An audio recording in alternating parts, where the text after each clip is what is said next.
শপথটা দিলেন মেয়র হিসাবে, আপনারা কি বলবেন যে শপথ দিতে তিনি পারবেন কিনা, দল কি বলছে সেটা একটু বলবেন।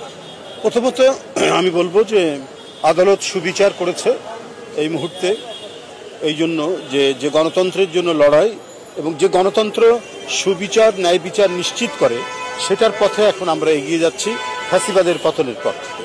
সেক্ষেত্রে আমি মনে করি আদালতের এই রায় গণতন্ত্রের পক্ষে এবং সুবিচারের পক্ষে একটা বিরাট বড় ধরনের রায়। আজকে এই রায়ের মাধ্যমে প্রকৌশলী ইশরাক প্রমাণিত হয়েছে যে সেই হচ্ছে জনগণের মেয়র ছিল, জনগণের অন্তরের মেয়র ছিল সে, এবং সেই হিসেবেই তার এই সুবিচার পাওয়া গেছে। এখন পরবর্তী যে কার্যক্রম সেটি হলো যে আমরা দলের প্রধানতম নেতা জনাব তারেক রহমান সাহেবকে এটা অবহিত করা হবে, অবহিত করার পর পরবর্তী কার্যক্রম শুরু করা হবে।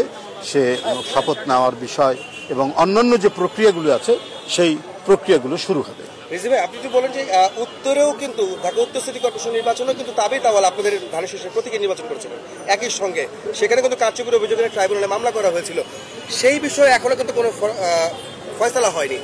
আপনারা কি মনে করেন তাবেই তাওয়াল কি সেভাবে ইশরাকের মতো তিনিও কি মেয়র হবেন?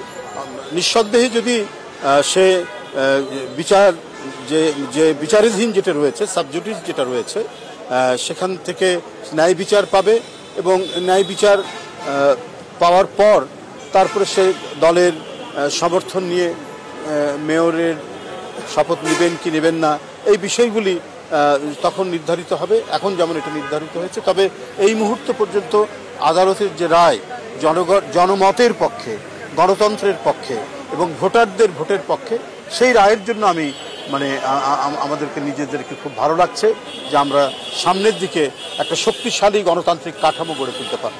রিজি ভাই, এইটাতে আসলে কি প্রমাণ করে যে 2018 সালে যে নির্বাচনটা হয়েছিল সিটি কর্পোরেশন ইলেকশনে, সেখানে যে কারচুপির অভিযোগ আজকে প্রমাণিত হলো, তার মানে যে এতদিন যে নির্বাচনগুলি হয়েছে সেগুলি আসলে আপনারা কি বলবেন? সেটা তো আমি তো নিজের জীবন দিয়ে সেটার প্রমাণ।